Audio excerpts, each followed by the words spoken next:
Good afternoon. Thank you, everyone, for coming by this afternoon. I'd like to bring to the podium Rabbi Fogel for the invocation.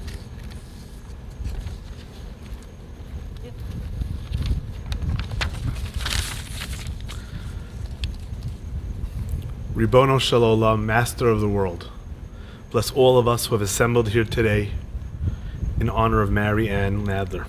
Rabbi Moshe Krupke wanted to be here personally to offer his thoughts and blessings, and he apologizes that he was not able to make it today.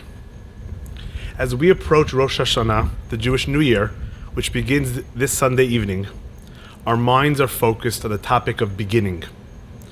Rosh Hashanah, one of the most solemn days of the year, is a time to reflect on the past year, which formed the beginning of the coming year. This garden, which will undoubtedly serve as a place of reflection for many, embodies this idea. Nothing can grow, nothing can begin without a start taken from somewhere else. Creating a space where beginnings will take place, where nature allows us to reflect how the past creates the future, is a perfect way to usher in Rosh Hashanah and a fitting place to honor Mary Ann Nadler. Students at this institution learn all about helping others, serving humanity, and caring for every person they can affect. Having a space, creating a place where they can witness how effortlessly nature fulfills these tasks will serve as a constant reminder to them how fundamental these lofty ideals are to all of us. And then their actions will bring honor and pride to the Nadlers who have dedicated themselves to these noble ideals.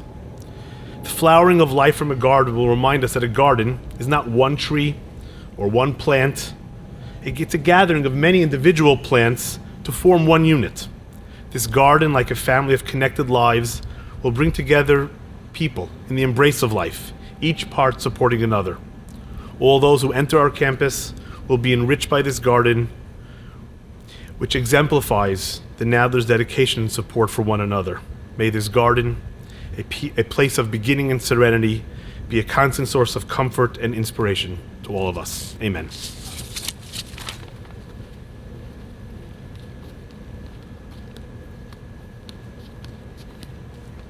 I'd like to now bring to the podium Carl Thompson, President of the Faculty Senate, to speak on behalf of the faculty of the college. Thank you, Carl.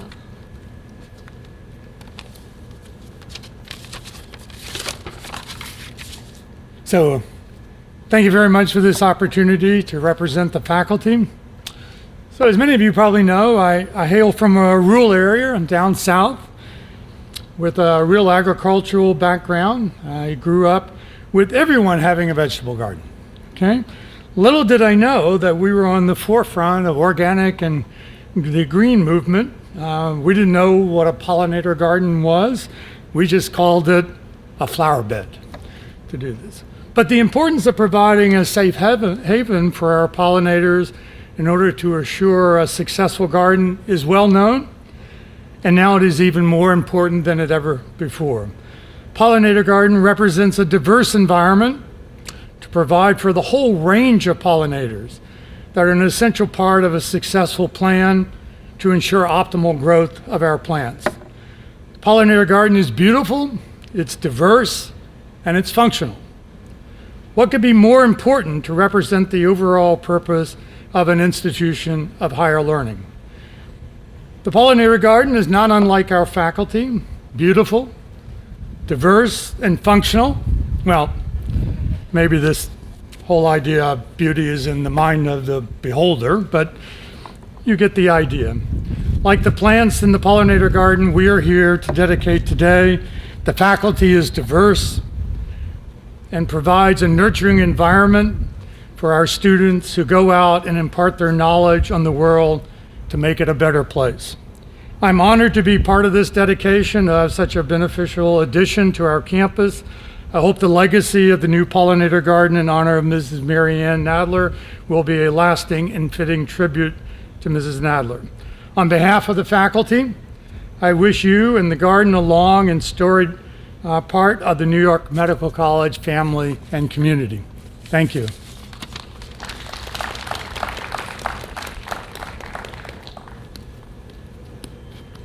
Thank you, Carl.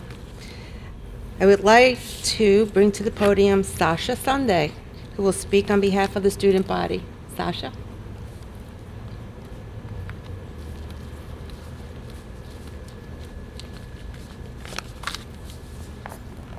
Hello, everyone. My name is Sasha, and today I'm going to say a few words on behalf of the NYMC student body and particularly the Environmental Health Interest Group. And the mission of our interest group is to educate medical students about how environmental issues such as climate change and exposure to environmental toxins and loss of biodiversity is impacting human health, and then to learn how to explore ways we can advocate for the planet as future physicians. And when I told Dean Nadler about our interest group, he was nice enough to introduce me to Marianne. And she has been so enthusiastic and willing to help students. She was kind enough to provide us with the plants for our pollinator garden and taught us a lot about how we can nurture and take care of the garden so that it can continue to thrive for years to come. And I look up to Marianne because it's evident that her passion for preserving nature has really always been with her and has never dwindled. I view her as a role model for selflessness, someone who doesn't ask for anything else in return for making the world a better place. Marianne not only understands these connections between planetary and human health, but has years of experience creating wildlife habitats and providing resources to inspire others in her community to do the same. This spread of knowledge has helped countless members of the community to understand the importance of conserving wildlife, making a lasting positive impact in our own backyards. Last year, Marianne invited NYMC students to a showing of the documentary called Kiss the Ground.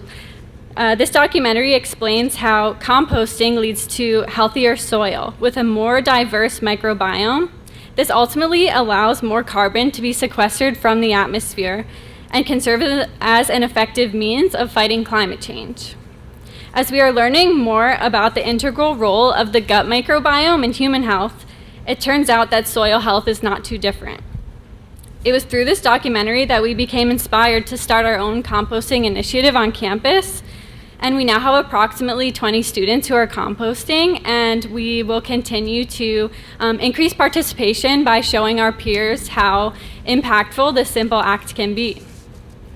Marianne also gave us a presentation on native plants and showed us how each plant species in our pollinator garden benefits the environment in its own unique way.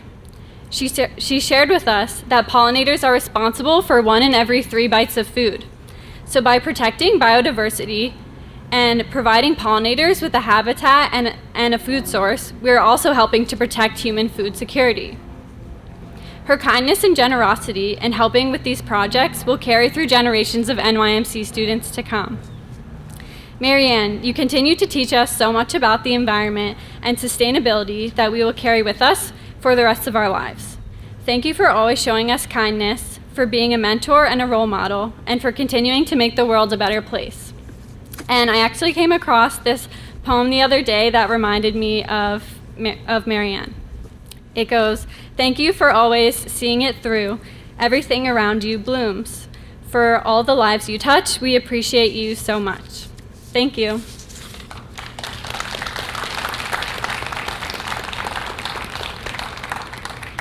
Thank you, Sasha. I'd like to invite to the podium our Chancellor and CEO, Dr. Edward Halpern.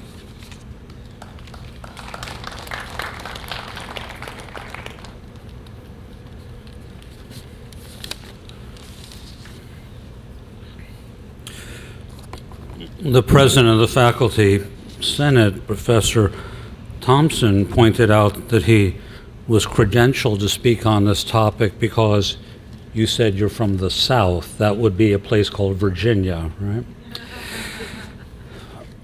When I first became an attending physician at Duke University, I walked into a room to see a new consult, and the patient, after I introduced myself, looked at me and said, "Y'all don't sound like you're from around here." I said, "Well, that's right. With the way I speak, where do you think I am from?" And the North Carolinian said, I think you're from up north. I think you're probably from Virginia. Several years ago, friends, when I was confined to bed and recuperating from spinal surgery, I attended a lecture online by Latona Nadler on the migration, reproduction, and feeding habits of monarch butterflies, including their preference for dining on milkweed. I concluded two things from the lecture. One, Marianne Nadler knows more about butterflies than any human being I have ever known. Two, Marianne Nadler clearly knows more about the dining preferences of Butterfly than whoever is editor-in-chief of Butterfly Gourmet magazine. So thus we at New York Medical College have enjoyed the fruits of her knowledge by the creation of this pollinator garden. I cannot help but observe, of course, that the way things have been going with the food service here on campus, I am profoundly grateful that butterflies are not subject to the laws of kashrut, lest I get a bill for $100,000 a year for a milkweed mashgiach. The first person I ever encountered who gave serious philosophical thought to the purpose and meaning of a garden was A. Bartlett Giamatti. That name might be familiar to some of you for his writings as an English professor and later as president of Yale University, where he was president for part of my time in medical school. Others of you will recognize the name from his brief time as commissioner of baseball and his historic speech on betting on the game when he issued a lifetime ban on Pete Rose. Giamatti argued that humans have a continued longing for the Garden of Eden, what he called a peaceful, free, and ordered space. Public places, he wrote, require constant care. They require cleanliness, reasonable order, coherence, and accessibility. In his book, The Earthly Paradise and the Renaissance Epic, Giamatti surveyed the idea of the garden in literature. The ancient idea of paradise was, he says, a garden, paradisio terrestri, the earthly paradise. Dante said, and Giamatti reminded us, that the earthly paradise, the paradisio terrestre, the garden, is the last temporary spot of a purged humanity as it approaches an earthly paradise. A garden is a place where beatitude is expressed by a communal gathering in a garden and a flower.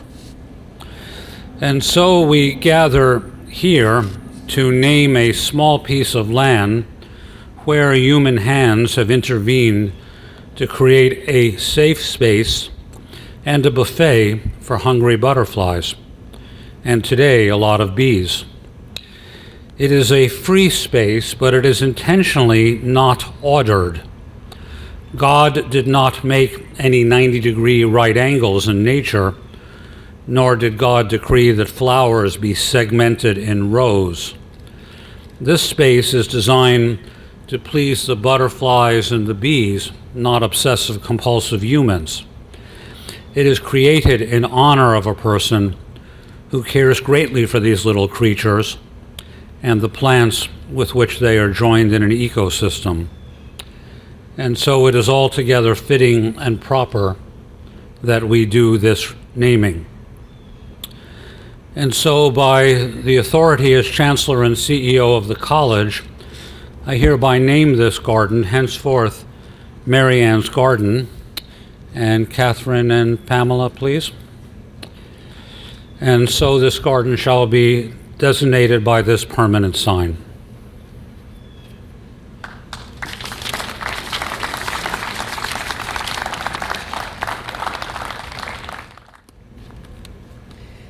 Thank you, Dr. Halpern. I'd like to invite Dean Nadler to say a few words.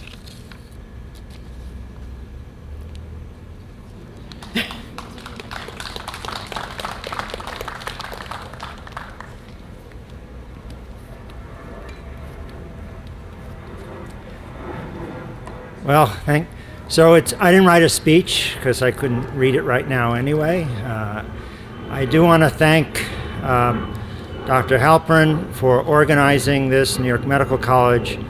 Marianne, as you know, is quite ill and couldn't be here, otherwise she would be here, but she will view this and greatly appreciate what has been done. But speaking for her appreciation is, and actually has a B right on target here, her appreciation is working with the students, and Sasha said it beautifully. Marianne's passion and love is supporting the native environment, the native garden, and all these plants are native plants, supporting the pollinators for all the reasons that were mentioned. And it's in her blood and it's in her passion to do that. She is, this is the third place where gardens have been named awards as recognized as pollinator garden.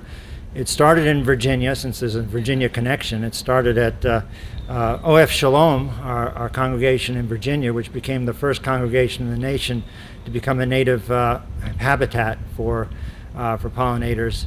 It continued here at Colomie, our congregation here in White Plains, where a pollinator garden was established. It was just a bed of weeds, and then Marianne worked with the green team. They call it the green team at the temple, to develop the pollinator garden there, which anyone's welcome to visit and see the butterflies and bees and birds. And then coming on campus, when we heard about the interest of the students, our students here are so wonderful, Marianne had the wonderful opportunity to participate with the students in providing this.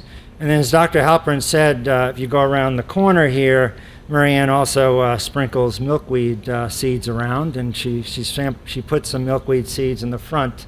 And one year the gardeners here pulled them out, but they came back.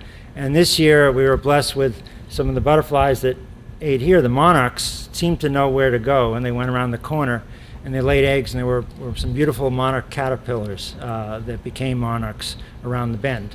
So that's the whole idea. If you want to honor Marianne, plant native plants, plants that support the pollinators, as well as the monarchs, because the monarchs, as Dr. Halpern said, the caterpillars only eat milkweed, the milkweed plants. So without the milkweeds, there'll be no monarchs. There'll be no migration. Marianne's quite ill. This is very helpful for her and our family to have this done. But the real pleasure is having this on New York Medical College campus and the students. And I'll certainly share the video with her. And want to thank everyone for coming out and doing this thing.